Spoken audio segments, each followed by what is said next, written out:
to be able to write for piano and melody, or piano and oud, and for the composition to kind of carry water was really challenging. But what was really interesting about it was in focusing the lens like that, it meant that you just had to kind of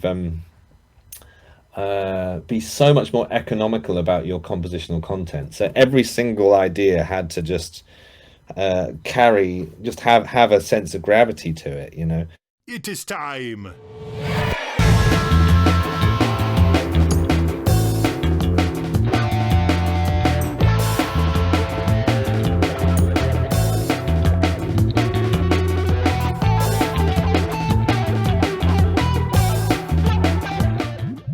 We're going to be listening to a song pick from Aaron Magner of the Disco Biscuits and and the Kids with Bill Kreutzmann from the Grateful Dead.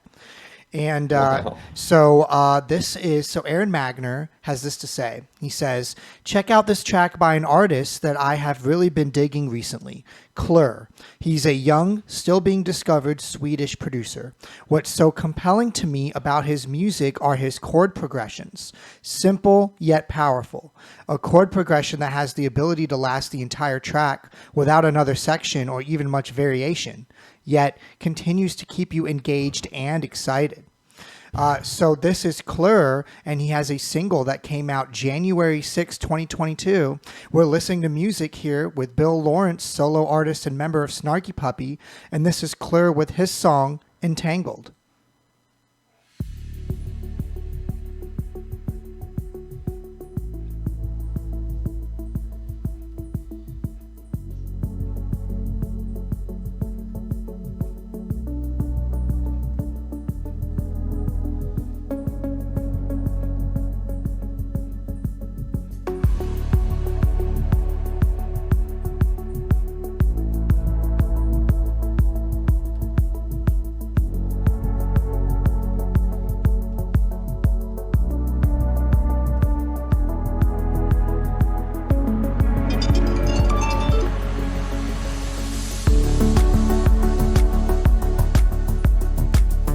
I love how lush everything sounds. Yeah, and how he's using really simple elements to just keep opening it up. Yeah.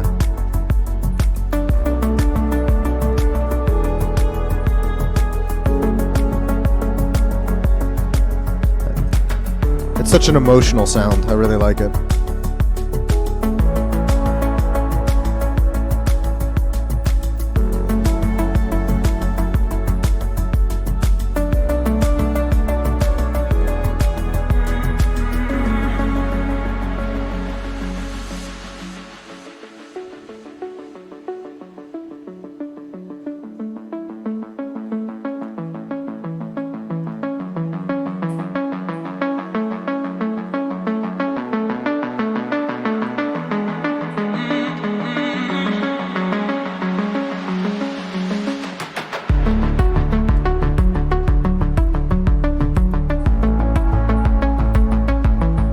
Has almost like a psytrance like gallop to it.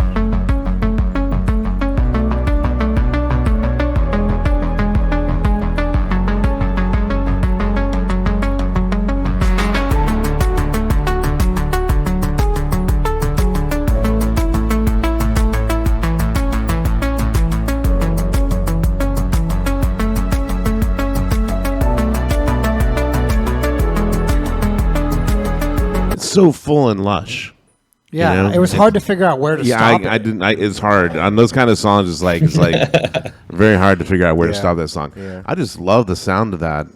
It's just very, very warm and inviting, and very interesting, Mike. I think that I really like the juxtaposition of this song from all of the things that we've been listening to and the discussions that we've been having on this show. I feel like that we started with a lot of like older generation, right? And we're talking about like more traditional music. And then as we're going forward, we're seeing like younger people, and just like we were touching on, like how they're able to like keep bringing the genre to the forefront and all the different tricks and marketing that they have to do to keep audiences engaged. And I feel like this young producer is just like another way that people can access sort of like funky jazz sentimentality, but packaged in an entirely different way and even going in another direction. And so it makes me just think of like all throughout like the years of music, how people are using marketing and using technology to keep twisting and changing these different foundations to create things entirely on their own. And I think that Klur's doing a really good job of taking obvious inspirations. Like to me, I hear like Tycho or I hear different what's their name? Oh my god. Comtrues? Yeah, Comtrues. I really like Comtrues. And then also oh god, I have it like on my refrigerator, and when I say them all the time, I don't remember. But definitely a lot of different things that I can hear, and it's really interesting the different influences that tend to pop out when you're playing your music. Yeah, this is my first time ever hearing of Klur before, but I really like his music so far. That it falls more in line with what I listen to on like the EDM, melodic EDM sound, and I love lushness. I love almost that melancholy sound with things that are still upbeat that you can bob your head to. So this ticks a lot of boxes for me. What did you think, Bill? Yeah, I agree. I really liked it. It feels very, and like what we were saying before about take you somewhere else. I mean, this track really does that. It kind of takes you into another world. And like we were saying, the guy at the beginning about this progression. You know, I think it's often it's very. I find one of the hardest things in composing is to write a chord progression that is kind of never ending without being repetitive or predictable, and it definitely has that. Like, and yeah, the sonics of the mix feels really kind of encompassing. Yeah, it's a nice vibe. I like it.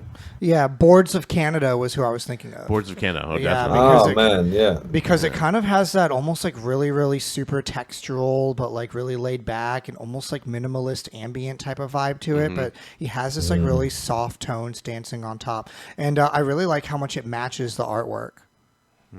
Yeah, totally.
Very cool. And Aaron Magner also had a question for you. He says, as a musician with a masterful understanding of your art form, can you please quickly discuss simplicity, what can be learned from minimalism, and how to incorporate that as a musician with so much technical prowess? So I think we were talking about that before when you're talking about your setup to do solo. Would you mind speaking to that a little bit, Bill?